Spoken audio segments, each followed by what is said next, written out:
നമുക്ക് ഇന്നത്തെ ധ്യാനം എപ്പിസോഡ് 108 ഇന്നത്തെ ധ്യാനം നമുക്ക് പരിശുദ്ധാത്മാവിനോട് പ്രാർത്ഥിച്ച് ആരംഭിക്കാം.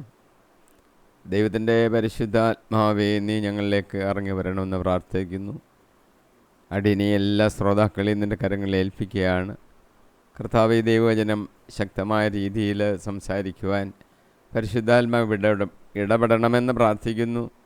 നാവിനെ ശക്തിപ്പെടുത്തണം, അധരങ്ങളെ തുറന്നു തരണം. നീ തന്നെ വാക്കുകളെ തന്ന് അത് പറയുവാനും ശ്രോതാക്കളിൽ അത് കർത്താവെ ആഴമായ രീതിയിൽ പതിച്ച് ജീവിതത്തിലെ മാറ്റങ്ങളും ഉണർവും കർത്താവെ ക്രിസ്തുവിനോടൊപ്പം ഉയർത്തെഴുന്നേറ്റ് സ്വർഗരാജ അവകാശം ആക്കുവാനുള്ള യോഗ്യതയിലേക്ക് പ്രവേശിക്കുവാനും ആ വചനങ്ങൾ ശക്തമാക്കി തരണമെന്ന് ഞങ്ങൾ പ്രാർത്ഥിക്കുന്നു. നിൻ്റെ സാന്നിധ്യം കൂടിയിരുന്ന് ബലപ്പെടുത്തണമേ. യേശു കർത്താവിൻ്റെ നാമത്തിൽ തന്നെ ആമീൻ. നമ്മൾ ഇന്ന് ധ്യാനിക്കുന്നത് ഗലാത്യ ലേഖനം 4-ാം അധ്യായത്തിൻ്റെ തുടർച്ച 23-ാമത്തെ വാക്യം മുതലാണ്. 23-ാമത്തെ വാക്യം ഞാൻ വായിക്കുകയാണ്.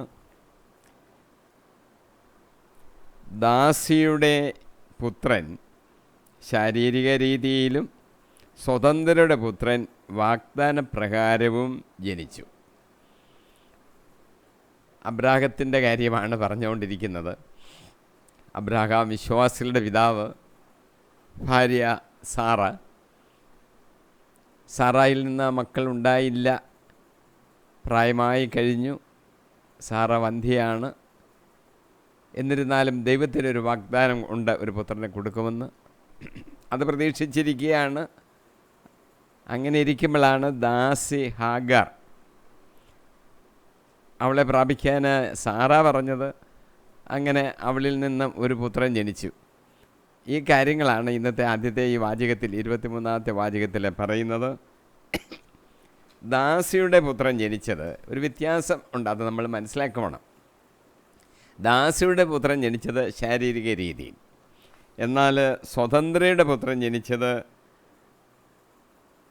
ആത്മീയമായ വാഗ്ദാനപ്രകാരം ജനിച്ച പുത്രനുമാണ് എന്ന് നമ്മൾ മനസ്സിലാക്കണം. ഇതിൽ തമ്മിലൊരു വ്യത്യാസമുണ്ടെന്നുള്ള കാര്യമാണ് പൗലോസ് പ്രത്യേകമായിട്ട് പറയുന്നത്. ശാരീരിക രീതിയിൽ ജനിച്ചത് അത് ശാരീരികമായ ഒരു മകൻ, പക്ഷേ വാഗ്ദാനപ്രകാരം ജനിച്ചവനാണ് എല്ലാ കൃപകളും അനുഗ്രഹങ്ങളും ദൈവം വാഗ്ദാനം ചെയ്ത എല്ലാ കൃപകളും ഒഴുകി വരുന്നത് ആ വാഗ്ദാനപ്രകാരം ജനിച്ചവനല്ല. ദൈവം കൊടുക്കാമെന്ന് പറഞ്ഞത് അവനെയല്ലേ. അതിന് വ്യത്യാസമുണ്ടെന്നുള്ളത് മനസ്സിലാക്കണം. ഇതാണ് അബ്രഹാം പിതാവിൽ നിന്ന് ജനിച്ച 2 മക്കളെക്കുറിച്ച് പറയുവാൻ ഉള്ളത്. ഉൽപ്പത്തിയുടെ പുസ്തകം 16-ാം അധ്യായം 4-ാം വാക്യത്തിൽ അബ്രഹാമിൻ്റെ ആദ്യത്തെ പേരാണ് അബ്രാം, ഹാഗാറിനെ പ്രാപിക്കുകയും അവൾ ഗർഭം ധരിക്കുകയും ചെയ്തു. ഉൽപ്പത്തി 16-ന്റെ 15-ാം വാക്യം, ഹാഗാറിൽ അബ്രാഹാമിന് ഒരു പുത്രൻ ജനിച്ചു. ഹാഗാർ പ്രസവിച്ച മകന് അബ്രാം ഇസ്മായേൽ എന്ന് പേരിട്ടു. അങ്ങനെ ദാസിയുടെ പുത്രൻ ശാരീരികമായ രീതിയിലാണ് ജനിച്ചത് എന്ന് നമുക്ക് കാണുവാൻ സാധിക്കും. എന്നാൽ ഇസ്ഹാക്ക് ജനിച്ചത് ദൈവത്തിൻ്റെ വാഗ്ദാന പ്രകാരമാണ്. ദൈവം തരാം എന്ന് പറഞ്ഞ് വാഗ്ദാനം ചെയ്തൊരു പുത്രന് എന്തെല്ലാം ശ്രേഷ്ഠതകളാണ്, പ്രത്യേകതകളാണ് ഉള്ളത്. ദൈവം തരുന്നതല്ലേ. ഇനി ദൈവം അവൻ എന്തെല്ലാം അനുഗ്രഹങ്ങൾ വേറെ കൊടുക്കും, അതൊക്കെ ബൈബിളിൽ നമുക്ക് മനസ്സിലാക്കാം. അങ്ങനെ വാഗ്ദാന പ്രകാരം ജനിച്ച മകനാണ് ഇസ്ഹാക്കെന്ന് നമ്മൾ മനസ്സിലാക്കി വച്ചിരിക്കണം. ഉൽപ്പത്തി 12:2 അനുസരിച്ച് ഈ ഇസ്ഹാക്കിൻ്റെ ജനനം അതൊരു സാമാന്യ രീതിയിലായിരുന്നില്ല എന്ന് നമുക്ക് മനസ്സിലാക്കാൻ സാധിക്കും. ഉൽപ്പത്തി 15:4, ഉൽപ്പത്തി 17:16 മുതൽ 21 വരെയുള്ള വാക്യങ്ങളൊക്കെയും അനുസരിച്ച് നമുക്ക് കാണുവാൻ സാധിക്കും ദൈവത്തിൻ്റെ പ്രത്യേകമായ വാഗ്ദാനം അനുസരിച്ചാണ് ഇസ്ഹാക്ക് ജനിച്ചത്. ഉൽപ്പത്തി 21-ാം അധ്യായം 12-ാം വാക്യത്തിൽ വൃദ്ധനായ അബ്രാഹാമിൽ നിന്ന് സാറ ഗർഭം ധരിച്ച് ദൈവം പറഞ്ഞ സമയത്ത് തന്നെ പുത്രനെ പ്രസവിച്ചു. വൃദ്ധനായ അബ്രാഹാമിൽ നിന്ന് 90 വയസ്സ് 99 വയസ്സ് ആയപ്പോഴാണ് ഇസ്ഹാക്ക് യഥാർത്ഥത്തിൽ ജനിക്കുന്നത്. വൃദ്ധനായ അബ്രാഹാമിൽ നിന്ന് വാഗ്ദാനം പ്രകാരം ജനിച്ചു. ദൈവത്തിന് അസാധ്യമായതൊന്നുമില്ല. അബ്രാഹാം അങ്ങനെ വിശ്വസിച്ചിരിക്കുകയാണ്, അങ്ങനെ പ്രതീക്ഷയോടുകൂടി ഇരിക്കുകയാണ്. വൃദ്ധനായി പോയി എന്നവിടെ ഒരു പ്രശ്നമില്ല. വൃദ്ധനായ അബ്രാഹാമിൽ നിന്ന് സാറാ ഗർഭം ധരിച്ച്, സാറായോ വന്ധ്യയാണ്. നമ്മൾ ശാസ്ത്രീയമായ രീതിയിൽ പറഞ്ഞാൽ ഇനി മക്കളുണ്ടാകത്തില്ല. അങ്ങനത്തെ അവസ്ഥയായിരുന്നിട്ടും ദൈവം ഒരു പുത്രനെ കൊടുക്കാമെന്ന് പറഞ്ഞ ആ സമയത്ത് തന്നെ പുത്രനെ പ്രസവിച്ചു. കാലത്തിൻ്റെ നിമിഷങ്ങൾ കർത്താവെല്ലാം കണക്ക് കൂട്ടി വച്ചിരിക്കുകയാണ്. അതനുസരിച്ചേ കാര്യങ്ങൾ നടക്കത്തുള്ളൂ. അല്ല നമ്മൾ പറയുന്ന സമയങ്ങളും കാലങ്ങളിലും അല്ല. കാലത്തിൻ്റെ പൂർണ്ണതയിൽ എന്നൊക്കെ ബൈബിളിൽ പല പ്രയോഗങ്ങൾ പലയിടത്ത് കാണാൻ സാധിക്കും. ദൈവം നിശ്ചയിച്ചിരിക്കുന്ന സമയങ്ങളുണ്ട്. ആ സമയത്ത് ദൈവം നിശ്ചയിച്ച കാര്യം നിശ്ചയിച്ചതുപോലെ നടക്കും. ആ സമയത്ത് തന്നെ പുത്രനെ പ്രസവിച്ചു. ഇവിടെ രണ്ടുപേർക്കും യഥാർത്ഥത്തിൽ മക്കളുണ്ടാകാൻ മാനുഷികമായ രീതിയിൽ പറഞ്ഞാൽ സാധ്യതയില്ലാത്ത അവസരത്തിലാണ് മക്കളുണ്ടായത്. എന്തുകൊണ്ടെന്നാൽ ദൈവത്തിൻ്റെ വാഗ്ദാന പ്രകാരം. അതാണ് അതിൻ്റെ പ്രത്യേകത. നമുക്കും പ്രതീക്ഷയ്ക്ക് വകയില്ലാത്ത അവസരങ്ങളിൽ ദൈവത്തോട് പ്രാർത്ഥിച്ചാൽ കിട്ടും എന്നുള്ളതിൻ്റെ ഒരു ഉറപ്പിടാണിത്. കാരണം ദൈവത്തിന് ഒന്നും അസാധ്യമായതില്ല. എല്ലാ പ്രപഞ്ചങ്ങളെയും സൃഷ്ടിക്കുകയും പരിപാലിക്കുകയും ചെയ്യുന്ന ദൈവത്തിന് അതിനെ നിയന്ത്രിക്കാനും മാറ്റങ്ങൾ വരുത്താനും അറ്റകുറ്റപ്പണികൾ വേണമെങ്കിൽ ചെയ്യാനും നിയന്ത്രിക്കാനും എല്ലാ അവകാശവും അറിവും ജ്ഞാനവും എല്ലാം ഉണ്ട്. അവനത് കഴിയും. അവന് കഴിയാത്തതായിട്ട് ഒന്നും ഇല്ല എന്ന് നമ്മൾ മനസ്സിലാക്കണം. ദൈവത്തിൻ്റെ വാഗ്ദാനത്തിൻ്റെ ഫലമായി ദൈവിക ഇടപെടലാൽ ആണ് ഇസ്ഹാക്കിന് ആ ജന്മം ലഭിച്ചത്. അതാണ് അതിൻ്റെ വലിയ പ്രത്യേകത. അടുത്ത വാക്യത്തിലേക്ക് നമുക്ക് പ്രവേശിക്കാം. 24. ആലങ്കാരികമായി പറഞ്ഞാൽ ഈ സ്ത്രീകൾ 2 ഉടമ്പടികളാണ്.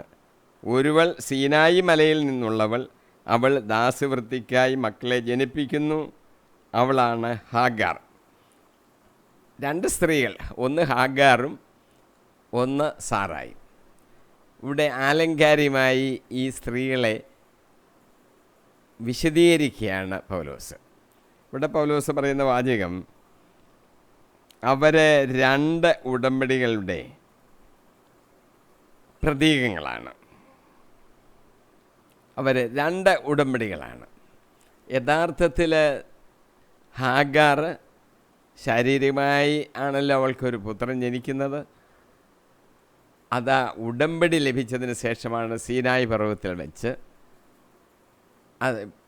സീനായി പർവ്വതത്തിൽ വെച്ച് ഉടമ്പടി ലഭിക്കുമ്പോൾ ആ നിയമങ്ങൾ അക്ഷരം പ്രതി പാലിക്കണം എന്നുള്ളൊരു വ്യവസ്ഥയുണ്ട്.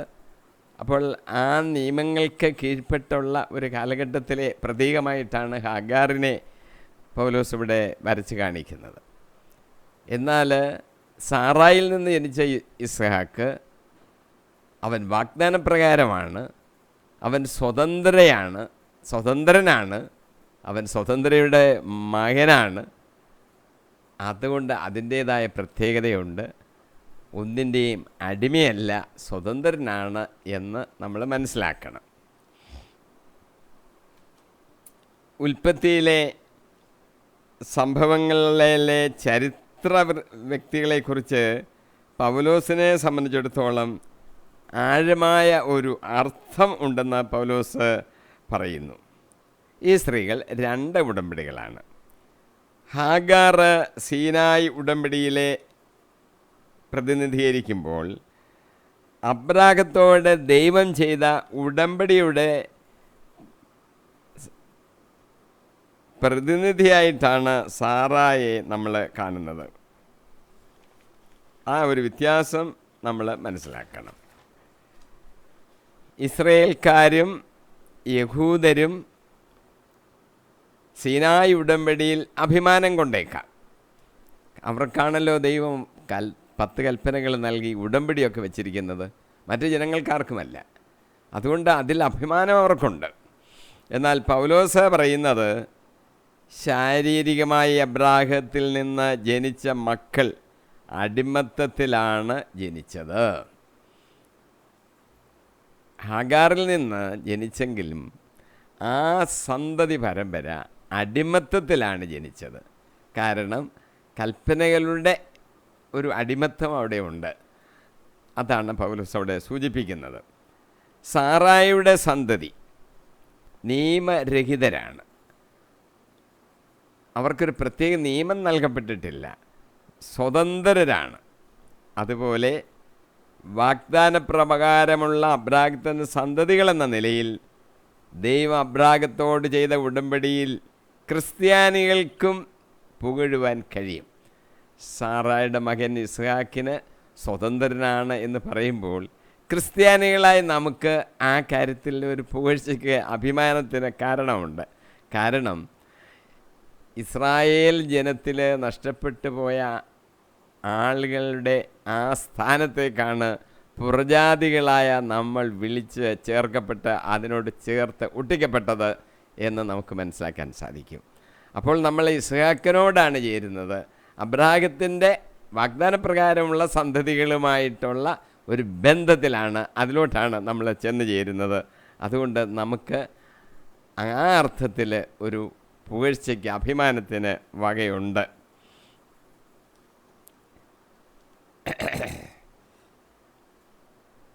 ദൈവം അബ്രാഹത്തോട് ചെയ്ത ഉടമ്പടിയിൽ ക്രിസ്ത്യാനികൾക്ക് പുകഴുവാൻ കഴിയും. സീനായിൽ നിന്നുമാണ് അടിമത്തത്തിലേക്ക് കൊണ്ടുപോകുന്ന നിയമങ്ങൾ വന്നത്. സീനായി ഉടമ്പടിയാണ് ഹാഗാറുമായി ബന്ധപ്പെട്ട് പറയുമ്പോൾ അതിന് കാരണം സീനാ മലയിൽ വെച്ചാണ് കൽപ്പനകൾ ലഭിച്ചത് എന്ന് നമ്മൾ ഓർക്കണം. അവിടാണ് നമുക്ക് നിയമത്തിൻ്റെ ഒരു കീഴിലായി നമ്മൾ ജീവിക്കേണ്ടി വരുന്നത്. മോശയ്ക്ക് 10 കൽപ്പനകൾ ലഭിച്ചത് ഈ സീനായിൽ മലയിൽ വെച്ചാണല്ലോ. അപ്പസ്തോല പ്രവൃത്തികളിൽ 7:38 ഇങ്ങനെ പറയുന്നു: സീനായി മലയിൽ വെച്ച് തന്നോട് സംസാരിച്ച ദൂതനോടും നമ്മുടെ പിതാക്കന്മാരോടും കൂടെ മരുഭൂമിയിലെ സംഘത്തിലുണ്ടായിരുന്നവനും നിങ്ങൾക്ക് നൽകാനായി ജീവവചസ്സുകൾ ലഭിച്ചവനും മോശയാണ്. മോശയുടെ കയ്യിലാണല്ലോ ആ ജീവവചസ്സുകൾ കൊടുത്തത്. നിയമം വെറും ഒരു നിയമങ്ങൾ മാത്രമല്ല, അത് ജീവവചസ്സുകളാണ്. അത് മോശ വഴിയാണ് കൊടുത്തത്, സീനായി മലയിൽ വെച്ചുമാണ് കൊടുത്തത് എന്ന് നമ്മൾ ഓർക്കണം.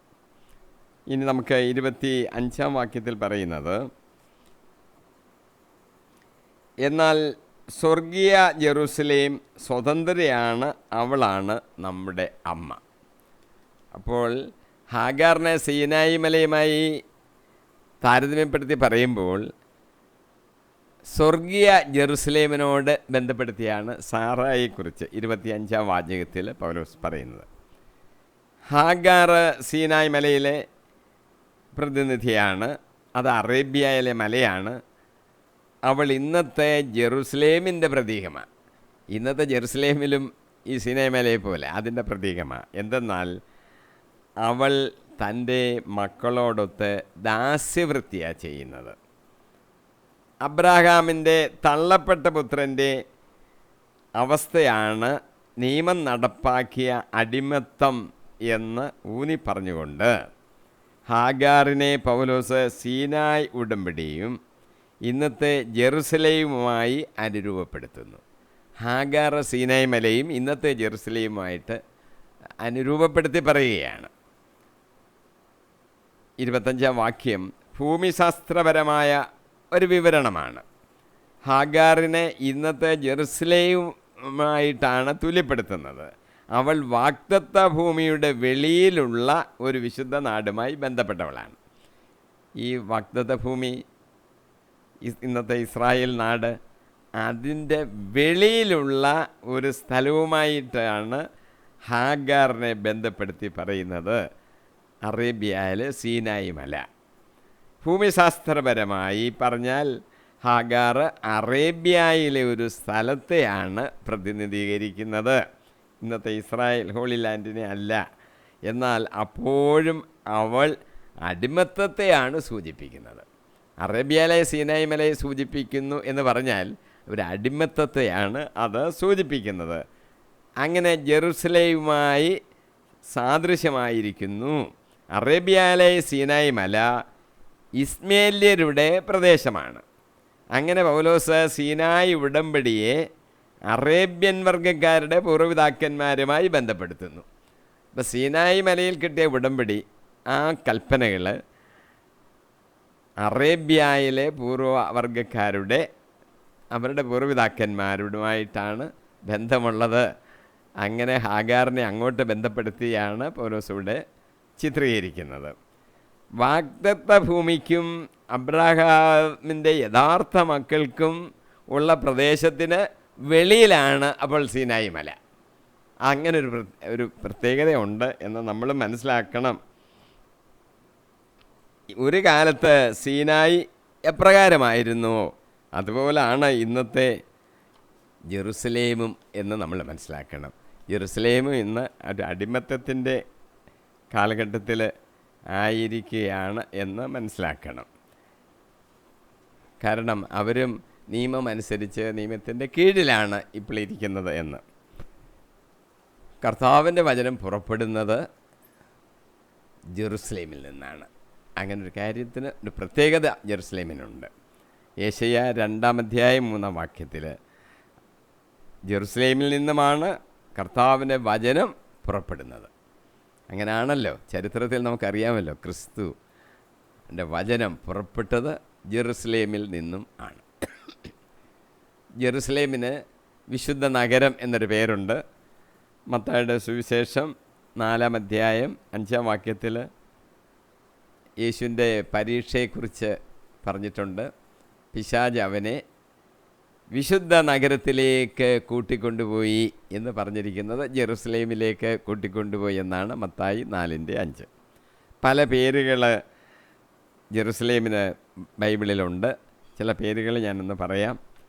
അരിയേൽ എന്നൊരു പേര് യെശയ്യാ 29:1, ദാവീദിൻ്റെ നഗരം യെശയ്യാ 22:9, ദൈവനഗരം സങ്കീർത്തനം 46:4, മഹാരാജാവിൻ്റെ നഗരം സങ്കീർത്തനം 48:2, യഹൂദായുടെ നഗരം 2 ദിനവൃത്താന്തം 25:28, സത്യനഗരം സക്കറിയാവ് 8:3, വിശുദ്ധ പർവ്വതം ദാനിയേൽ 9:16, യെബൂസ് യോശുവ 18:28, സൗന്ദര്യപൂർത്തി വിലാപങ്ങളിൽ 2:15, ശാലേം ഉൽപ്പത്തി 14:18, സിയോൻ 1 രാജാക്കന്മാർ 8:1.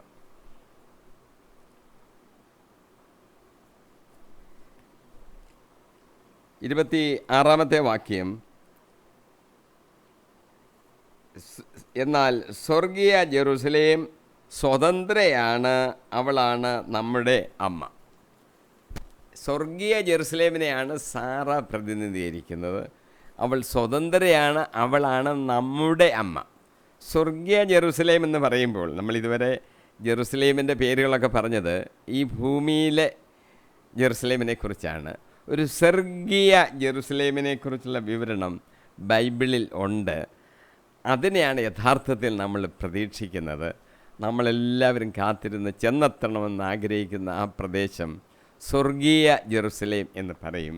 വെളിപാടിൻ്റെ പുസ്തകം 3-ാം അധ്യായം 12 വിജയം വരിക്കുന്നവരെ ഞാൻ എൻ്റെ ദൈവത്തിൻ്റെ ആലയത്തിലെ ഒരു സ്തംഭമാക്കും.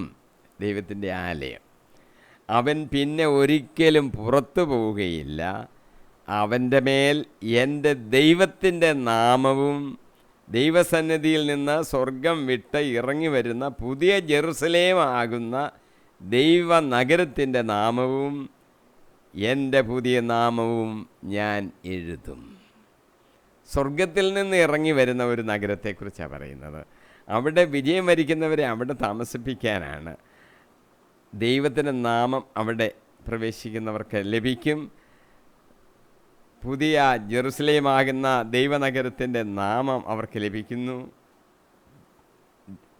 എൻ്റെ പുതിയ നാമവും ഞാൻ അവർക്ക് എഴുതും. പേരെഴുതി വെക്കുന്ന എന്തിനാ? എൻ്റെ സ്വന്തം എന്ന് പറയാനല്ലേ. എൻ്റെ ബുക്കുകളുടെ പുറത്ത് എൻ്റെ പേര് ഞാൻ എഴുതി വെക്കുന്നു. എൻ്റേതാണെന്നറിയാൻ, എൻ്റെ അവകാശത്തിൽപ്പെട്ടതാണെന്നറിയാൻ. സ്വർഗീയ ജെറുസലേമിൽ പ്രവേശിക്കുന്നവർക്ക് ദൈവം അവൻ്റെ നാമം എഴുതി വെക്കുന്നു. എൻ്റേതാണ് എന്നതിൻ്റെ അർത്ഥം. അത് വലിയ ഒരു കൃപയും അനുഗ്രഹവുമാണ് എന്ന് നമ്മൾ മനസ്സിലാക്കണം.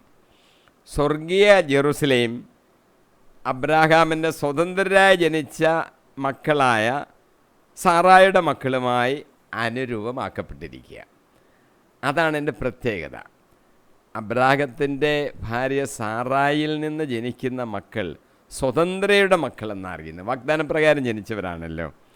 അവരുമായിട്ടാണ് ഈ സ്വർഗീയ ജെറുസലേം എന്നുള്ള പേര് ഇപ്പോൾ അനുരൂപപ്പെടുത്തി താരതമ്യപ്പെടുത്തി പറയുന്നത് എന്ന് മനസ്സിലാക്കണം. ഹെബ്രായ ലേഖനം 11-ാം അധ്യായത്തിൽ 10 ഈ സ്വർഗീയ ജെറുസലേമിൻ്റെ ഒരു ചെറിയ വിവരണമുണ്ട്.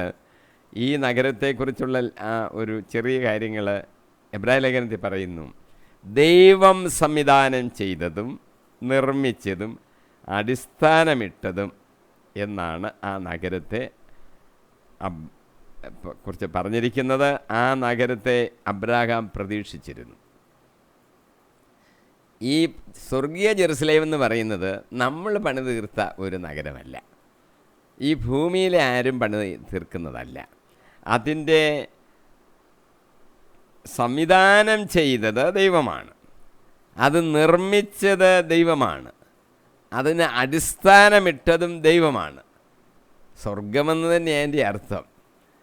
അതിനെയാണ് അബ്രഹാം യഥാർത്ഥത്തിൽ പ്രതീക്ഷിച്ചിരുന്നത്.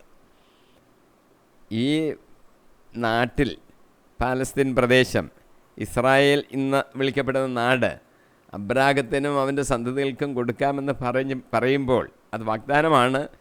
ഈ ഭൂമിയിലെ ഒരു നാടിനെക്കുറിച്ചാണ് പറയുന്നത്. പക്ഷെ അതുകൊണ്ട് മാത്രമല്ല അവർ തൃപ്തിപ്പെട്ടിരിക്കുന്നത്. അബ്രാഹാമിനും അത് കിട്ടി. അത് ഒരു പ്രതീകമായിട്ട് നമ്മൾ ചിന്തിച്ചാൽ മതി.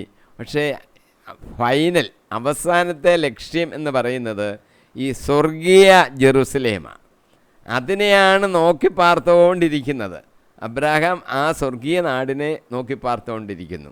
അതുകൊണ്ടാണ് ഇവിടെ കൂടാരത്തിൽ വസിച്ചു എന്ന് പറയുന്നതിൻ്റെ അർത്ഥം. ഇവിടെ താമസിക്കുന്നവർ കൂടാരം അടിച്ച് താമസിക്കുന്നു. താൽക്കാലികമായ കുറച്ച് സമയം അങ്ങോട്ട് പോകാൻ വേണ്ടി ഇവിടെ കൂടാരം അടിച്ച് താമസിക്കുന്നു എന്നുള്ളതേ ഉള്ളൂ. യഥാർത്ഥ വീട്, ഭവനം എന്ന് പറയുന്നത് ഈ സ്വർഗീയ ജെറുസലേമാണ്. അതിനെയാണ് അബ്രാഹാം പ്രതീക്ഷിച്ചുകൊണ്ടിരുന്നത്. നമ്മളും പ്രതീക്ഷിക്കുന്നത് അതാണ്. നമ്മളും പ്രതീക്ഷിക്കേണ്ടത് അതാണ്. അത് സാധാരണ ഒരു ഭവനമല്ല, ഒരു നഗരമല്ല. അത് ദൈവം സംവിധാനം ചെയ്ത നഗരമാണ്.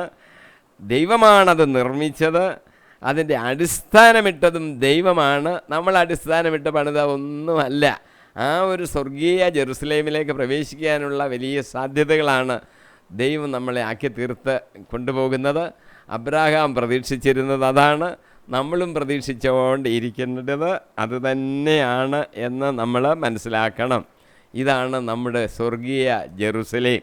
നമ്മൾ സ്വതന്ത്രരാണ് എന്നുള്ളത് ഓർത്തോണം. ഹെബ്രായ ലേഖനം 12-ാം അധ്യായം 22-ാം വാക്യം പറയുന്നു, സിയോൻ മലയിലേക്കും ജീവിക്കുന്ന ദൈവത്തിൻ്റെ നഗരമായ സ്വർഗീയ ജെറുസലേമിലേക്കും അസംഖ്യം ദൂതന്മാരുടെ സമൂഹത്തിലേക്കുമാണ് നിങ്ങൾ വന്നിരിക്കുന്നത്. നമ്മളുടെ പ്രതീക്ഷയും നമ്മൾ യഥാർത്ഥത്തിൽ സ്വർഗം ലഭിക്കാൻ യോഗ്യരായവരുടെ ലിസ്റ്റിൽ നമ്മളുണ്ട്. അങ്ങനെയാണെങ്കിൽ ഇപ്പോൾ ഇവിടെ ഇരിക്കുന്നു എന്നേ ഉള്ളൂ. പക്ഷേ നമുക്ക് സ്വർഗമാണ് നമ്മുടെ അവകാശപ്പെട്ട സ്ഥലം. ആ സ്ഥലത്തിലെ അംഗങ്ങളാണ് നമ്മൾ. അങ്ങനെയാണെങ്കിൽ നമ്മുടെ ആരുടെ അടുത്താണ് എത്തിയിരിക്കുന്നത്? സ്വർഗീയ ജെറുസലേമിലാണ് നമ്മൾ എത്തിയിരിക്കുന്നത്. അസംഖ്യം ദൂതന്മാരുടെ സമൂഹത്തിലേക്കാണ് നമ്മൾ പ്രവേശിച്ചിരിക്കുന്നത്. നമ്മൾ അറിയുന്നില്ലെന്നുള്ളതേ ഉള്ളൂ. നമ്മൾ അവിടെ സ്വർഗീയത്തിൽ ഉള്ള അസംഖ്യം ദൂതന്മാരുടെ കൂട്ടത്തിൽ ആണ് നമ്മളും ചെന്ന് ചേർന്നിരിക്കുന്നത്. നമ്മളും മാലാഖമാരോടൊപ്പം ദൈവത്തിനെ പാടി പുകഴ്ത്തിക്കൊണ്ടിരിക്കുകയാണ്. സ്വർഗീയമായ ഒരു ചിന്തയും അനുഭവമാണ് നമുക്കുണ്ടാകേണ്ടത്. നമ്മുടെ പേര് ആ ലിസ്റ്റിൽ എഴുതിയിട്ടുണ്ട്. അതുകൊണ്ട് അതനുസരിച്ചുള്ള ഒരു ജീവിതശൈലി നമുക്കുണ്ടാകണം. ദൈവത്തെ മാലാഖമാരോടൊപ്പം പരിശുദ്ധൻ പരിശുദ്ധൻ പരിശുദ്ധൻ എന്ന് നമ്മൾ വാർത്താട്ടഹസിച്ച പറയണം. നമ്മൾ എത്തിച്ചേർന്നിരിക്കുന്നത് സ്വർഗീയ ജെറുസലേമിലേക്കാണ്, അസംഖ്യം ദൂതന്മാരുടെ സമൂഹത്തിലേക്കാണ് എന്ന് നമ്മൾ ഓർക്കണം. വെളിപാട് 21:2 വിശുദ്ധ നഗരമായ പുതിയ ജെറുസലേം ഭർത്താവിനായി അണിഞ്ഞൊരുങ്ങിയ മണവാട്ടിയെ പോലെ സ്വർഗത്തിൽ നിന്ന് ദൈവസന്നിധിയിൽ നിന്ന് ഇറങ്ങി വരുന്നത് ഞാൻ കണ്ടു. വെളിപാടിൻ്റെ ഒരു ഭാഗമായതുകൊണ്ട് അക്ഷരാർത്ഥത്തിൽ ഞാനത് വ്യാഖ്യാനിക്കുന്നില്ല. പക്ഷേ അതിൻ്റെ അർത്ഥം വളരെ ഗഹനമായി നമുക്ക് പിന്നീട് ആണെങ്കിലും ഒരു അവസരത്തിൽ പഠിക്കണം.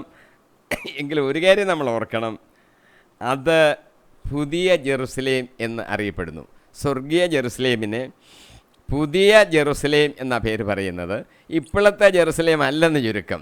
ഇപ്പോഴത്തെ ജെറുസലേമിൽ യുദ്ധവും കലഹവും ബഹളവും ഉണ്ടായി ദൈവത്തിൻ്റെ ഹിതപ്രകാരം അല്ലാതെ ജീവിക്കുന്ന ഒരു നഗരമായി മാറിയിരിക്കുകയാണ്. നമ്മൾ പ്രതീക്ഷിക്കുന്നത് ഒരു പുതിയ ജെറുസലേം, സ്വർഗീയ ജെറുസലേം. അത് വിശുദ്ധ നഗരമാണ്. ഇപ്പോഴത്തെ ജെറുസലേം വിശുദ്ധ നഗരം എന്ന് പേര് പറയുന്നെങ്കിലും യഥാർത്ഥത്തിലുള്ള വിശുദ്ധ നഗരം എന്ന് പറയുന്നത് സ്വർഗത്തിൽ നിന്ന് ഇറങ്ങി വരുന്ന ആ പുതിയ ജെറുസലേമാണ്. അതാരാണ്? ഭർത്താവിനായി അണിഞ്ഞൊരുങ്ങിയ മണവാട്ടിയെ പോലെ. അത് അണിഞ്ഞൊരുങ്ങിയിരിക്കുകയാണ് എന്ന് പറഞ്ഞാൽ വിശുദ്ധിയെ കാണിക്കുന്നതാണ്. ഭർത്താവിന് വേണ്ടി അണിഞ്ഞൊരുങ്ങിയ ഒരു മണവാട്ടിയാണ് അവൾ. അത് നമുക്ക് ബൈബിളൊക്കെ പഠിച്ചു വരുമ്പോൾ നമുക്കറിയാം, ഈ മണവാട്ടി എന്ന് പ്രയോഗിച്ചിരിക്കുന്നത് മറ്റൊന്നിനെയുമല്ല, വിശുദ്ധരുടെ ഗണത്തെ സഭ. സഭയെന്ന് പറഞ്ഞാൽ ബാഹ്യമായി കാണുന്നൊരു സഭയല്ലെന്നൂടെ ഞാനൊന്ന് ഓർമ്മപ്പെടുത്തുകയാണ്. ബാഹ്യമായി കാണുന്ന ഒരു സഭ, അത് ഒരു സംഘടന പോലെ ആയിരിക്കുകയാണ്. അതിനെക്കുറിച്ചല്ല നമ്മളിപ്പോൾ യഥാർത്ഥത്തിൽ സഭയെന്ന് പറയുന്നത്. വിശുദ്ധരുടെ ഗണങ്ങൾ യോജിച്ചിരുന്ന, തലയാകുന്ന ക്രിസ്തുവിനോട് യോജിച്ചിരിക്കുന്ന, അങ്ങനെ ക്രിസ്തുവിൻ്റെ തലയോട് യോജിച്ച് ഒരു അവയവങ്ങളായി പ്രവർത്തിക്കുന്ന, ഏക ശരീരമായി മാറുന്ന ഒരു മണവാട്ടി ഉണ്ട് വിശ്വാസികളുടെ സമൂഹം. അതിനെയാണ് നമ്മൾ വിശുദ്ധ സഭ, വിശുദ്ധ നഗരം എന്നൊക്കെ പറയുന്നത്. അപ്പോൾ അങ്ങനെ അണിഞ്ഞൊരുങ്ങിയ ഒരു മണവാട്ടിയെ പോലെയാണ് ഇതിരിക്കുന്നത്. ആ വിശുദ്ധരുടെ, വിശ്വാസികളായ വിശുദ്ധരുടെ ഒരു സമൂഹത്തെയാണത് കാണിക്കുന്നത്. അത് സ്വർഗത്തിൽ നിന്ന്, ദൈവസന്നിധിയിൽ നിന്ന് ഇറങ്ങി വരുന്നത് ഞാൻ കണ്ടു. അപ്പോൾ സ്വർഗീയ നഗരം, സ്വർഗീയ ജെറുസലേം സംവിധാനം ചെയ്തതും നിർമ്മിച്ചതുമെല്ലാം ദൈവത്തിൻ്റെ പദ്ധതി അനുസരിച്ച് സംഭവിച്ച കാര്യങ്ങളാണ് എന്ന് നമ്മൾ മനസ്സിലാക്കണം. വാക്യം 27 ഞാൻ പ്രവേശിക്കുകയാണ്. വാക്യം 27 ഞാൻ വായിക്കുന്നു. ഇപ്രകാരം എഴുതപ്പെട്ടിരിക്കുന്നു: അല്ലയോ പ്രസവിക്കാത്ത വന്ധ്യേ, നീ ആഹ്ലാദിക്കുക. പ്രസവവേദന അനുഭവിക്കാത്ത നീ ആനന്ദിച്ച് ആർപ്പ് വിളിക്കുക. എന്തെന്നാൽ ഭർത്തൃമതിക്കുള്ളവളതിനേക്കാൾ കൂടുതൽ മക്കൾ പരിത്യക്തയ്ക്കാണ് ഉള്ളത്.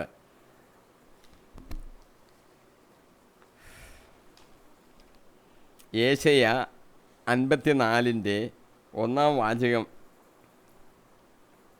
ആണ് പൗലോസ് ഇവിടെ ഉദ്ധരിച്ചിരിക്കുന്നത്. പ്രവാസികളുടെ തിരിച്ചുവരവിൽ ആഹ്ലാദിക്കാനാണ് ഈ പരിത്യജിക്കപ്പെട്ട സിയോനോട് പ്രവാചകൻ പറയുന്നത്. പ്രവാസികളായി പോയവരെല്ലാം തിരിച്ചു വരുമെന്നുള്ള ഒരു സൂചനയോടാണ് ആ പ്രവചനത്തിലുള്ളത്. അപ്പോൾ നിങ്ങൾ ആഹ്ലാദിക്കണം.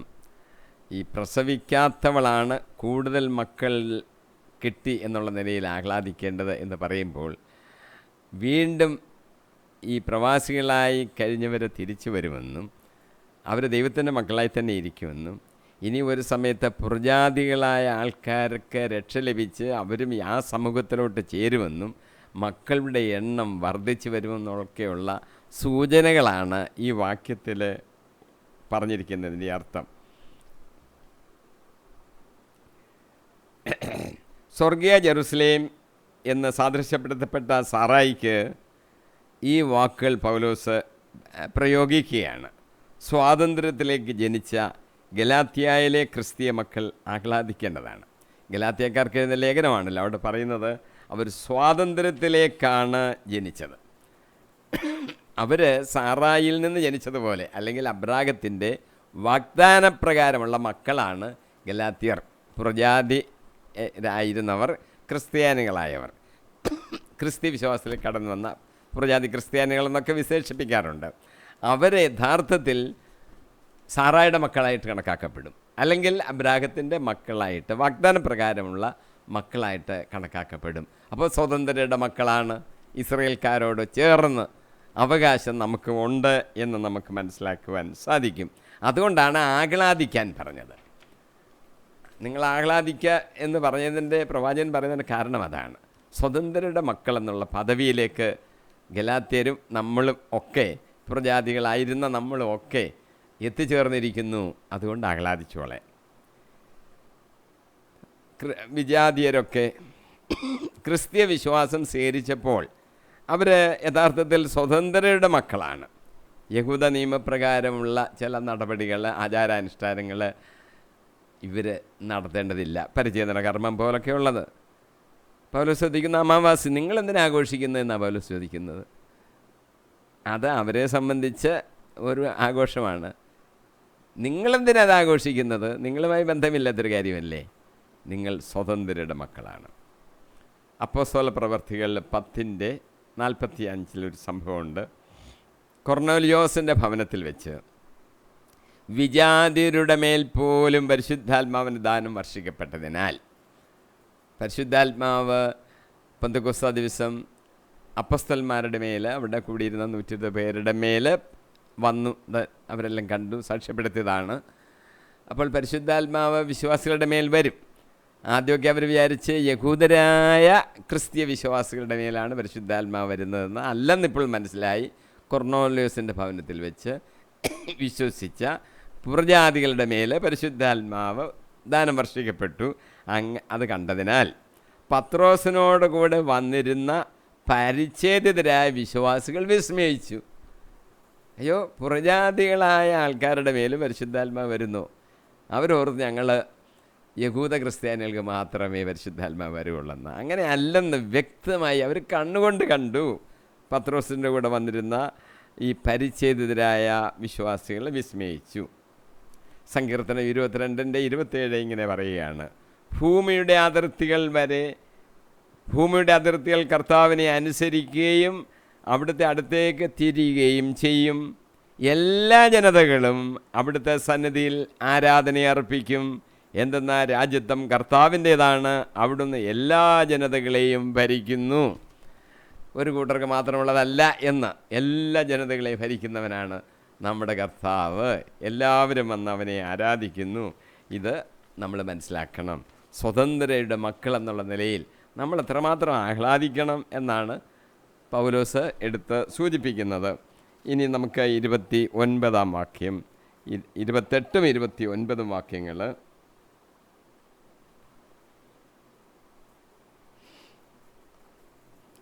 സഹോദരരെ, നമ്മളാകട്ടെ ഇസ്ഹാക്കിനെ പോലെ വാഗ്ദാനത്തിൻ്റെ മക്കളാണ്. എന്തെന്നാൽ ശാരീരികമായി ജനിച്ചവൻ ആത്മാവിൻ്റെ ശക്തിയിൽ ജനിച്ചവനെ അന്ന് പീഡിപ്പിച്ചു, ഇന്നും അതുപോലെ തന്നെയാണ്. ഇസ്ഹാക്കിന് ഇസ്മയേലിൽ നിന്നും ഉണ്ടായ പീഡകൾ, അതെ, പീഡകളുണ്ടായി എന്ന് നമ്മൾ ബൈബിളിൽ നിന്ന് മനസ്സിലാക്കുന്നു. എത്രമാത്രം ആയിരുന്നു, ഏത് പ്രകാരമായിരുന്നു ഈ പീഡകൾ സഹിച്ചത് എന്ന് ഉൽപ്പത്തിയിൽ വിശദീകരിച്ചിട്ടില്ല. എന്നിരുന്നാലും ഉൽപ്പത്തി 21:10 ഒരു കാര്യം പറഞ്ഞിരിക്കുന്നു: ഇസ്മേൽ ഇസ്ഹാക്കിനോടൊപ്പം അവകാശിയായി തീരുമോ എന്ന് സാറ ഭയപ്പെട്ടു എന്നെഴുതിയിരിക്കുന്നു. അവകാശത്തെ സംബന്ധിച്ച ഒരു വലിയ പ്രശ്നം അവിടെ വരുന്നത്. ഇസ്മയിലും ഇസ്ഹാക്കും അവർ കളിക്കുകയാണ്. വ്യത്യാസം എന്ന് പറയുന്നത്, ഇസ്മയിൽ അടിമത്തത്തെ സൂചിപ്പിക്കുന്നു, ഹാഗാറിൻ്റെ മകനാണ്. ഇസ്ഹാക്ക് സ്വതന്ത്രരുടെ മകൾ, സാറായുടെ മകളാണ്. അവൻ സ്വതന്ത്രനായി ജനിച്ചിരിക്കുകയാണ്, വാഗ്ദാനപ്രകാരമുള്ള പുത്രനാണ്. രണ്ടുപേരും കൂടെ ഒന്നിച്ച് കളിക്കുമ്പോൾ രണ്ടുപേരും തുല്യരാണോ? ആർക്കാണ് ഇനി അവകാശം കിട്ടുന്നത്? അബ്രാഹത്തിൻ്റെ പിൻതലമുറ എന്നുള്ള അവകാശം ആർക്കാണ് കിട്ടുന്നത്? അത് ഇസ്മയേൽ തട്ടിയെടുത്തുകൊണ്ട് പോകുമോ? ഇതായിരുന്നു സാറായുടെ മനസ്സിലെ ആ ഒരു ഭയം. അതുകൊണ്ടാണ് ആ അടിമപ്പെണ്ണിനെയും അവളുടെ മകനെയും ഇറക്കി വിടുക എന്ന് അബ്രാഹത്തോട് സാറ ആവശ്യപ്പെടുന്നത്. അടിമപ്പെണ്ണ്, രണ്ട് ദൂഷ്യങ്ങളാണ് കാണുന്നത്. ആ പെണ്ണാരാ? ഹാഗർ, അടിമപ്പെണ്ണ്. മകനോ അവളുടെ മകൻ, ഇറക്കി വിട്. ഇത് സാറ പറഞ്ഞു. ഉൽപ്പത്തിയിൽ നമുക്കത് കാര്യങ്ങൾ കാണാൻ സാധിക്കും. ഇസ്ഹാക്കിൻ്റെ ജനനം വാഗ്ദാന പ്രകാരമുള്ളതായിരുന്നു. ഉൽപ്പത്തി 17-ന്റെ 15-ഉം 16-ഉം ദൈവം അബ്രാഹത്തോട് അരുളി ചെയ്തു, നിന്റെ ഭാര്യ സാറായിയെ ഇനിമേൽ സാറായി എന്നല്ല വിളിക്കേണ്ടത്. സാറായി എന്നായിരുന്നു സാറയുടെ ആദ്യത്തെ പേര്. ദൈവം പറഞ്ഞു, വേണ്ട, സാറായി എന്ന് വിളിക്കേണ്ട, സാറ എന്ന് വിളിക്കണം. സാറ എന്ന് പറഞ്ഞാൽ ജനതകളുടെ മാതാവ് എന്ന അർത്ഥം. അങ്ങനെ വേണം വിളിക്കാൻ. എന്നായിരിക്കണം അവളെ വിളിക്കേണ്ടത്. ഞാൻ അവളെ അനുഗ്രഹിക്കും, അവളിൽ നിന്ന് ഞാൻ നിനക്ക് ഒരു പുത്രനെ തരും. വാഗ്ദാനം അതാണ്. അവളെ ഞാൻ അനുഗ്രഹിക്കും, അവൾ ജനതകളുടെ മാതാവാകും, അവളിൽ നിന്ന് ജനതകളുടെ രാജാക്കന്മാർ ഉത്ഭവിക്കും. ഇവിടാണ് നമ്മൾ കാണുന്നത്. ഉൽപ്പത്തി 17-ന്റെ 15-ഉം 16-ഉം ദൈവം ഒരു വാഗ്ദാനം ചെയ്താണ് ഇവിടെ ഒരു മകനെ കൊടുക്കുന്നത്. വാഗ്ദാനത്തിൻ്റെ മകൻ എന്ന് പറയാൻ കാരണം അതാണ്. അവളെ ഞാൻ അനുഗ്രഹിക്കും, അവൾ സാറ എന്ന് വിളിക്കപ്പെടണം, ജനതകളുടെ മാതാവ്. അപ്പോൾ ഇവിടെ ഒരു കാര്യം കൂടെ നമുക്ക് കാണുവാൻ സാധിക്കും. ദൈവം ആദ്യം പ്രപഞ്ചം സൃഷ്ടിച്ചതിന് ശേഷം, എല്ലാം ക്രമീകരിച്ചതിന് ശേഷം ആദത്തെയും ഹവ്വായെയും സൃഷ്ടിച്ചു. ആദം പൊടി കൊണ്ടുള്ളവൻ, മണ്ണ് കൊണ്ടുള്ളവൻ എന്നുള്ള വാക്ക് നിന്നാണ് ആ പേര് വന്നത്. ഹവ്വ എന്നുള്ള വാക്കിൻ്റെ അർത്ഥം ജീവൻ നൽകുന്നവൾ. മക്കളെ ഇനി പ്രസവിച്ച് ജീവൻ അവളിൽ നിന്നാണ് ഇങ്ങോട്ട് വരുന്നത്, അതാണ് അർത്ഥം. പക്ഷേ പാപം ചെയ്തപ്പോൾ യഥാർത്ഥത്തിൽ ദൈവത്തിൻ്റെ ആ ചിന്തയിൽ, ആഗ്രഹത്തിലുണ്ടായിരുന്ന ഡെസ്റ്റിനേഷൻ ഇല്ലാതെ നഷ്ടപ്പെട്ടു പോവുക. അവർ പാപത്തിൻ്റെ കീഴിലായിപ്പോയി. പുതിയൊരു തലമുറ ദൈവത്തിൻ്റെ സ്വന്തം ജനമെന്നുള്ള നിലയിൽ ദൈവം ആക്കുകയാണ്. അങ്ങനെയാണല്ലോ അബ്രാഹത്തെ തിരഞ്ഞെടുക്കുന്നത്. ഏതിൻ്റെ അടിസ്ഥാനത്തിൽ? എന്തെങ്കിലും പ്രവൃത്തിയുടെ അടിസ്ഥാനത്തിലല്ല, വിശ്വാസത്തിൻ്റെ അടിസ്ഥാനത്തിലാണെന്ന് പൗലോസ് എടുത്തെടുത്ത് പറയുന്നുണ്ട്. ഏക സത്യ ജീവനുള്ള ദൈവം, എൻ്റെ ദൈവം എന്ന് അബ്രാഹാം വിളിക്കുവാൻ തക്കവണ്ണം ഒരു ദൈവം. കല്ലുകൊണ്ടും മണ്ണുകൊണ്ടും ഉണ്ടാക്കുന്ന വിഗ്രഹങ്ങളല്ല, ജീവനുള്ള ദൈവം. അബ്രാഹത്തിൻ്റെയും ഇസ്ഹാക്കിൻ്റെയും യാക്കോബിൻ്റെ ദൈവം, ജീവനുള്ള ദൈവം എന്നൊക്കെ നമ്മൾ പറഞ്ഞ ആ ദൈവമാണ് യഹോവയായ ദൈവം. ആ ദൈവത്തിലുള്ള അടിയുറച്ച വിശ്വാസമാണ് അബ്രാഹത്തെ ദൈവം പ്രത്യേകമായിട്ട് തിരഞ്ഞെടുക്കുന്നത്. അങ്ങനെ ഒരു പുതിയ ജനത്തെ ദൈവം വീണ്ടും ഈ ഭൂമിയിലാക്കുകയാണ്. അബ്രാഹാം പിതാവ്, വിശ്വാസികളുടെ പിതാവ്. ആദത്തിൻ്റെ സ്ഥാനത്ത് നമുക്ക് വിചാരിക്കാം. ഹവ്വായുടെ സ്ഥാനത്തേക്ക് ജനതകളുടെ മാതാവ് എന്നർത്ഥം വരുന്ന സാറ, അവിടെ ഒരു ജനത്തെ ദൈവം പുതുതായിട്ട് സൃഷ്ടിക്കുകയാണ്. എൻ്റെ സ്വന്തം ജനം എന്നവരെ വിളിക്കുകയാണ്. അതാണ് എൻ്റെ പ്രത്യേകത. ഒരു പുതിയ തരം, പുതിയ ഒരു സൃഷ്ടി എന്ന് നമുക്ക് പറയാം. പാപത്തിൻ്റെ അടിമത്തത്തിൽ നിന്ന് ദൈവത്തിൻ്റെ സ്വന്തം ജനമെന്നുള്ള ഒരു വിഭാഗം ജനത്തെ ദൈവം മാറ്റി നിർത്തിയിരിക്കുകയാണ്. അതാണ് ഇവിടെ നമ്മൾ കാണുന്നത്, വാഗ്ദാനത്തിൻ്റെ മക്കൾ. അതുകൊണ്ടാണ് ഈ വാഗ്ദാനത്തിൻ്റെ മക്കൾക്കുള്ള പ്രത്യേകത. ഹാഗാറിൻ്റെയും മക്കളുടെയും സന്താനങ്ങളൊക്കെ അടിമത്തത്തിൻ്റെ പ്രതീകമാണ്. ഇതാണ് എൻ്റെ വ്യത്യാസം എന്ന് നമ്മൾ മനസ്സിലാക്കണം. ദൈവം സംസാരിച്ചു, ദൈവം പറഞ്ഞു, ആ വാക്കിന് വലിയ വ്യത്യാസമാണുള്ളത്. അതനുസരിച്ച് ജനിച്ചവർ, അതനുസരിച്ച് ആയിത്തീരുന്നവർ, പ്രജാതികൾക്ക് അതിലോട്ട് ആകാം ആ വിശ്വാസത്തിൻ്റെ അടിസ്ഥാനത്തിൽ. ഇതാണ് എൻ്റെ പ്രത്യേകത.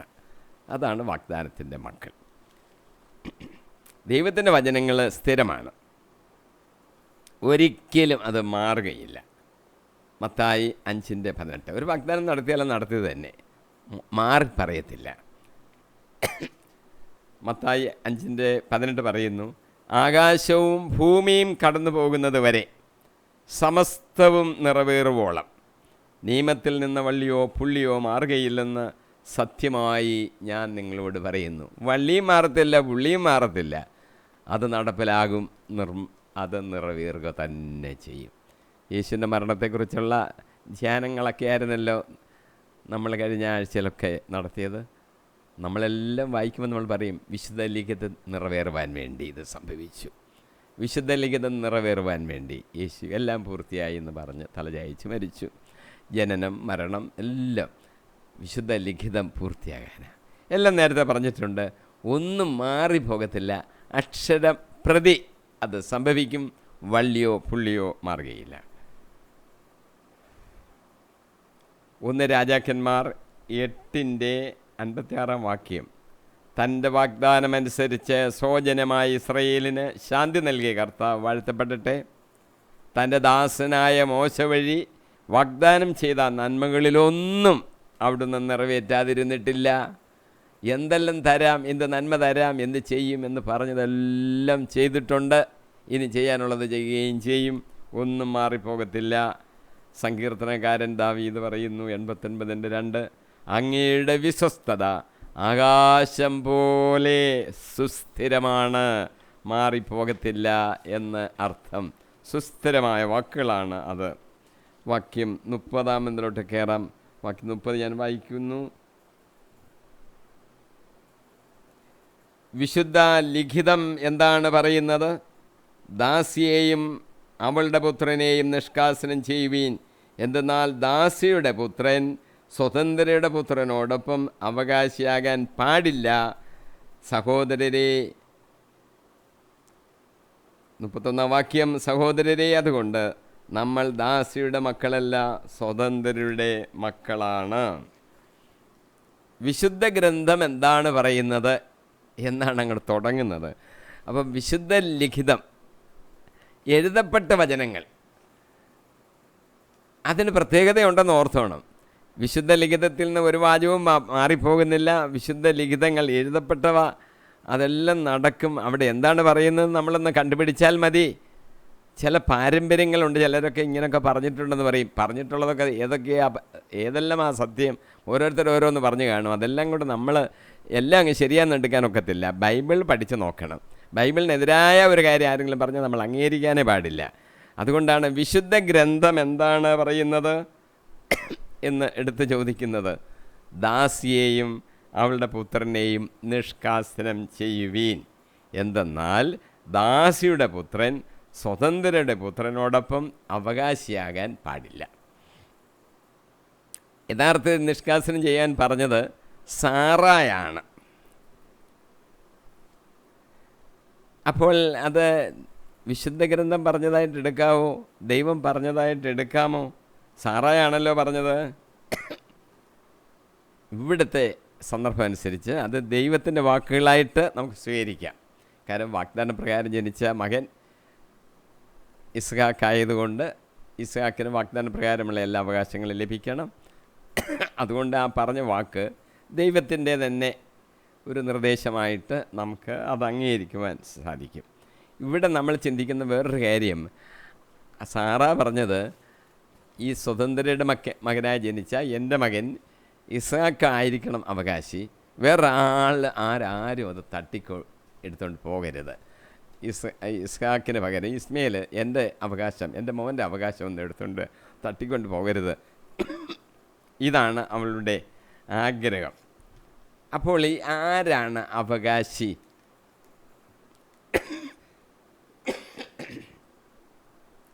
അവകാശത്തെക്കുറിച്ചുള്ള ഒരു തർക്കം, അത് ഇന്നും നിലനിൽക്കുന്ന ഒരു തർക്കമാണ്. അത് ഇന്നലെയും ഇന്നും ഒന്നും തുടങ്ങിയതല്ല. ആദ്യം മുതൽ തന്നെ ആരാണ് അവകാശി എന്നുള്ളതൊരു തർക്ക വിഷയമാണ്. മനുഷ്യകുലത്തിൻ്റെ ആരംഭം മുതൽ ആ തർക്കമുണ്ട്. ക്രിസ്തീയ വിശ്വാസികളായ നമ്മളും ഇതാരാണ് അവകാശി എന്ന് ഇങ്ങനെ ഉത്തരം ലഭിക്കാനായിട്ട് അന്വേഷണങ്ങൾ നടത്തും. അവകാശം 2 സ്ഥലത്തുണ്ട്. ഒന്ന് ഈ ഭൂമിയിലെ ചില അവകാശങ്ങൾ, അതിനെക്കുറിച്ച് വലിയ ബഹളം വഴക്കം ഉണ്ടാക്കേണ്ടതാണെന്നാണ് കർത്താവ് തന്നെ പറഞ്ഞിരിക്കുന്നത്. കാരണം നമുക്ക് പഴയ നിയമത്തിൽ നിന്ന് തന്നെ നമുക്കറിയാം, ലോത്തും അബ്രാഹാം തമ്മിൽ എവിടെ അതിർത്തി എന്ന് പറയുമ്പോൾ നിനക്കിഷ്ടമുള്ള നീ എടുത്തോളാൻ അബ്രാഹാം ലോത്തിനോട് പറയുന്നുണ്ട്. അപ്പോൾ അത് നമുക്കൊരു മാതൃകയാണ്.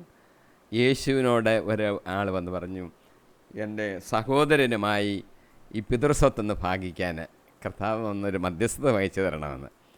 നിങ്ങളുടെ മേൽ വസ്തുവിനെ തിരിച്ച് ഇങ്ങനെ വീതം വയ്ക്കുവാൻ ഉള്ള ഒരു ആളായിട്ട് എന്നെ ആരാ നിയമിച്ചത്? എന്ന യേശു ചോദിച്ചത്.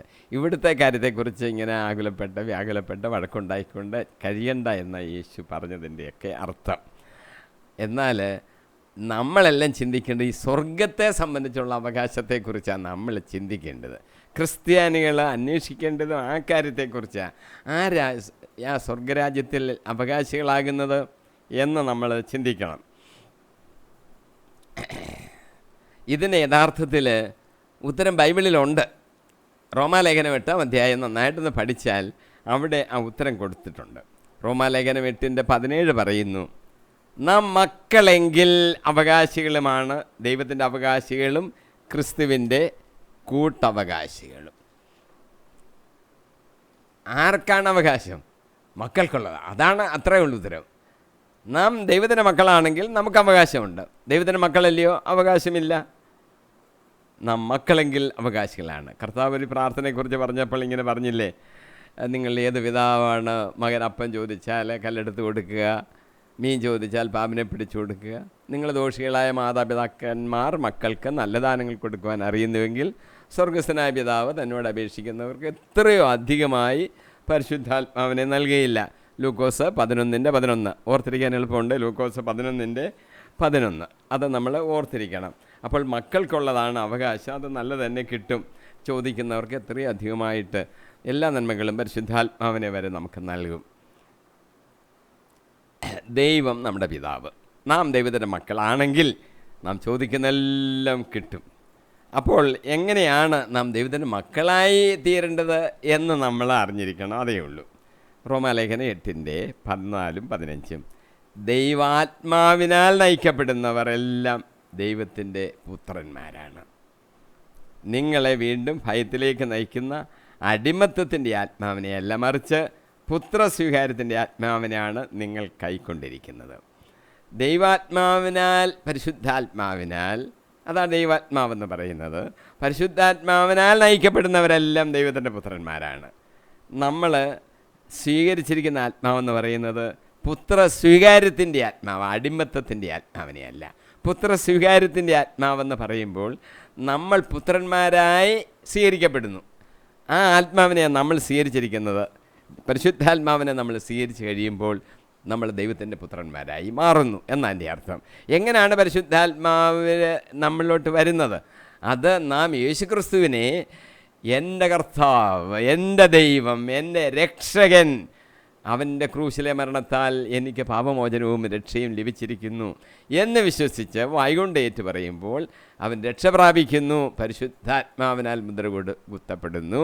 അപ്പോൾ നമ്മൾ പരിശുദ്ധാത്മാവിനെ സ്വീകരിച്ചിരിക്കുകയാണ്. നാം സ്വീകരിച്ചിരിക്കുന്നത് അടിമത്തത്തിൻ്റെ ആത്മാവിനെയല്ല, പുത്ര സ്വീകാര്യത്തിൻ്റെ ആത്മാവിനെയാണ്. അപ്പോൾ രക്ഷ എവിടാന്ന് മനസ്സിലായല്ലോ. ദൈവത്തിൻ്റെ മക്കളായി മാറുന്നു, അവകാശം നമുക്ക് ലഭിക്കുന്നു. ഈ ആത്മാവ് മൂലമാണ് നാം ആബാ, പിതാവേ എന്ന് വിളിക്കുന്നത്. ദൈവത്തെ പിതാവേ എന്ന് വിളിക്കാൻ യേശു പറഞ്ഞിട്ടുണ്ട്.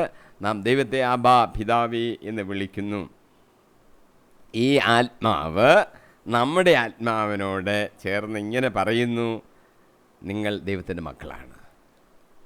നാം ദൈവത്തിൻ്റെ മക്കളാണെന്ന് ഈ ആത്മാവ് നമ്മുടെ ആത്മാവിനോട് ചേർന്ന് സാക്ഷ്യം നൽകുന്നു. പരിശുദ്ധാത്മാവ് നമ്മുടെ ഹൃദയത്തിലിരുന്ന് നമ്മളോട് പറയുക, നീ ദൈവത്തിൻ്റെ മോനാണ് എന്ന് സാക്ഷ്യം പറയുന്നു. യോഹന്നാൻ്റെ സുവിശേഷം 3-ാം അധ്യായം 5-ാം വാക്യം യേശു നിക്കോദെയോസിനോട് പറയുകയാണ്, സത്യം സത്യമായി ഞാൻ നിന്നോട് പറയുന്നു, ജലത്താലും ആത്മാവിനാലും ജനിക്കുന്നില്ലെങ്കിൽ ഒരുവനും ദൈവരാജ്യത്തിൽ പ്രവേശിക്കുക സാധ്യമല്ല. ആത്മാവിനാലുള്ള ജനനത്തെക്കുറിച്ചാണ് പറയുന്നത്, വീണ്ടും ജനനത്തെക്കുറിച്ച്. നമ്മൾ അങ്ങനെ ജനിച്ചെങ്കിൽ മാത്രമേ സ്വർഗരാജ്യത്തിൽ, ദൈവരാജ്യത്തിൽ പ്രവേശിക്കുകയുള്ളൂ. അബ്രാഹാമിന് മക്കൾ അഥവാ മകൻ ഉണ്ടായിരുന്നില്ല എന്നതുകൊണ്ട് അബ്രാഹാമിന് ആരായിരിക്കും എൻ്റെ വീടിൻ്റെ അവകാശി എന്ന ഒരു ഭയം ഉണ്ടായിരുന്നു. ഒരിക്കൽ ദർശനത്തിൽ കർത്താവ് അബ്രാഹാമിനോട് പറഞ്ഞു, ഉൽപ്പത്തി 15-ാം അധ്യായം 1 മുതൽ 4 വരെയുള്ള വാക്യങ്ങളിൽ, നിൻ്റെ പ്രതിഫലം വലുതായിരിക്കും എന്ന് പറഞ്ഞു. അപ്പോൾ അബ്രാഹാം ചോദിക്കുക, കർത്താവായ ദൈവമേ, സന്താനങ്ങളില്ലാത്ത എനിക്ക് എന്ത് പ്രതിഫലമാണുള്ളത്? ദമാസ്കസ്കാരൻ എലയാസറാണ് എൻ്റെ വീടിൻ്റെ അവകാശി. എനിക്ക് മക്കളില്ല, അവകാശി ആ വേലക്കാരൻ കൊണ്ടുപോകും. അബ്രാം തുടർന്നു, എനിക്കൊരു സന്താനത്തെ അവിടുന്ന് തന്നിട്ടില്ല. എൻ്റെ വീട്ടിൽ പിറന്ന ദാസരിൽ ഒരുവനായിരിക്കും എൻ്റെ അവകാശി. വീണ്ടും അവന് കർത്താവിൻ്റെ അരുളപ്പാടുണ്ടായി, നിൻ്റെ അവകാശി അവനായിരിക്കുകയില്ല, നിൻ്റെ മകൻ തന്നെ ആയിരിക്കും. ഇത് അബ്രാഹത്തിൻ്റെ വിശ്വാസത്തെ ഉറപ്പിച്ചു. നമ്മളൊരു കാര്യം ഓർക്കണം, പ്രത്യേകിച്ച് മക്കളില്ലാതെ വിഷമിക്കുന്നവർ, മകൻ ഇല്ലാതെ വിഷമിക്കുന്നവർ ഓർത്തോണം, ദൈവം നമുക്ക് ഒരു മകനെ തരിക തന്നെ ചെയ്യും.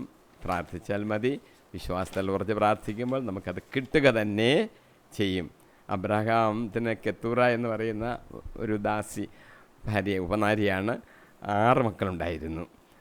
പക്ഷെങ്കിൽ ഒരു കാര്യം നമ്മൾ മനസ്സിലാക്കണം, ഈ വീതം അവകാശം ആർക്കാണ് കൊടുത്തത്? അബ്രഹാം തനിക്കുണ്ടായിരുന്നതെല്ലാം ആർക്കാ കൊടുത്തത് എന്ന് നോക്കാം. ഉൽപ്പത്തി 25:5-6. അബ്രഹാം തനിക്കുണ്ടായിരുന്നതെല്ലാം ഇസ്ഹാക്കിന് കൊടുത്തു. തൻ്റെ ഉപനാരികളിൽ ഉണ്ടായ മക്കൾക്കും അബ്രഹാം ധാരാളം സമ്മാനങ്ങൾ നൽകി. അവരെയൊക്കെ സമ്മാനം നൽകി അങ്ങ് പറഞ്ഞു വിട്ടു.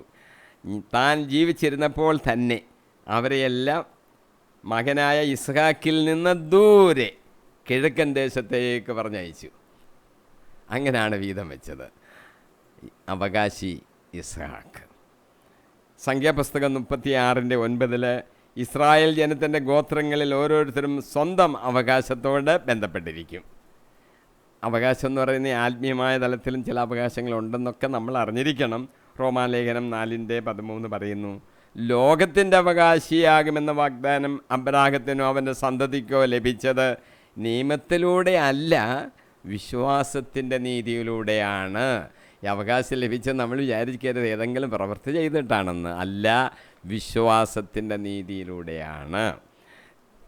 തീത്തോസ് ഗലാത്യ ലേഖനം 3:29 പൗലോസ് പറയുകയാണ്, നിങ്ങൾ ക്രിസ്തുവിന് ഉള്ളവരാണെങ്കിൽ അബ്രാഹത്തിൻ്റെ സന്തതികളാണ്, വാഗ്ദാനം അനുസരിച്ചുള്ള അവകാശികളുമാണ്.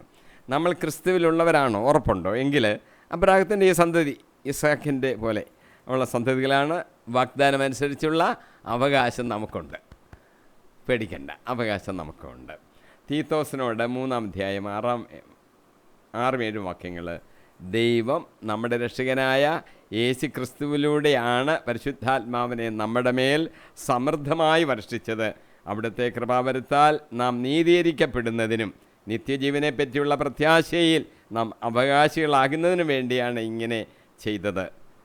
അപ്രകാരം ഈ വാക്യങ്ങളിൽ കൂടി യഹൂദവാദികളെ അതുവഴി തോറായെ തള്ളിപ്പറയുവാനാണ് പൗലോസ് ആഹ്വാനം ചെയ്യുന്നത്. സമയത്തിൻ്റെ ചുരുക്കം കൊണ്ട് അവിടെ നിർത്തുകയാണ്. 31 വാക്യം മുതൽ 109 എപ്പിസോഡിൽ നമുക്ക് ധ്യാനിക്കാം. നമ്മൾ ചിന്തിക്കുന്നത് വാഗ്ദാന പ്രകാരമുള്ള ഒരു മക്കളെക്കുറിച്ചാണ്. നാം വിശ്വാസത്തിൻ്റെ അടിസ്ഥാനത്തിൽ അബ്രാഹത്തിൻ്റെ മക്കൾ എന്നുള്ള ആ വാഗ്ദാന പ്രകാരമുള്ള മക്കൾ എന്നുള്ള പദവിയിലേക്ക് നമ്മൾ എത്തിച്ചേർന്നിരിക്കുകയാണ്. നാം യേശുക്രിസ്തു നമ്മുടെ രക്ഷകനായി വിശ്വസിച്ചതുകൊണ്ട്, പരിശുദ്ധാത്മാവിനാൽ നമ്മൾ മുദ്ര കുത്തപ്പെട്ടതുകൊണ്ട് നാം ദൈവത്തിൻ്റെ മക്കളാണ്. മക്കളെങ്കിലോ അവകാശികളുമാണ്. റോമാലേഖനം 8-ാം നമുക്ക് വളരെ വ്യക്തമായിട്ട് അതൊക്കെ പറഞ്ഞിട്ടുണ്ട്. അവകാശികളാണോ നമ്മൾ സംശയിക്കേണ്ട. സ്വർഗീയ ജെറുസലേമിൽ നമ്മളുമുണ്ട്. നമ്മൾ അബ്രാഹത്തെ പോലെ പ്രതീക്ഷിച്ചുകൊണ്ടിരിക്കുന്നത് ആ ക്രിസ്തീയ ജെറുസലേമിനെയാണ്. നമുക്കത് കിട്ടും. മക്കളെന്നുള്ള പദവിയിൽ ജീവിക്കണം. ദൈവത്തെ എൻ്റെ അപ്പ, എൻ്റെ അപ്പ, എൻ്റെ അപ്പ എന്ന് വിളിക്കണം. നമുക്കെല്ലാം കർത്താവ് തരും. ഈ ലോകത്തിലും തരും. സ്വർഗീയ ജെറുസലേമിൽ പ്രവേശിക്കാനുള്ള അർഹതയും നമുക്ക് കിട്ടും. ദൈവത്തിൻ്റെ പരിശുദ്ധാത്മാവ് നമ്മൾ നടത്തട്ടെ. 31 വാക്യം മുതൽ നമുക്ക് 109 എപ്പിസോഡിൽ ചിന്തിക്കുകയും ധ്യാനിക്കുകയും ചെയ്യാം. പരിശുദ്ധാത്മാവ് നടത്തട്ടെ. യേശു ക്രിസ്തു നാമത്തിൽ തന്നെ. ആമീൻ, ആമീൻ, ആമീൻ.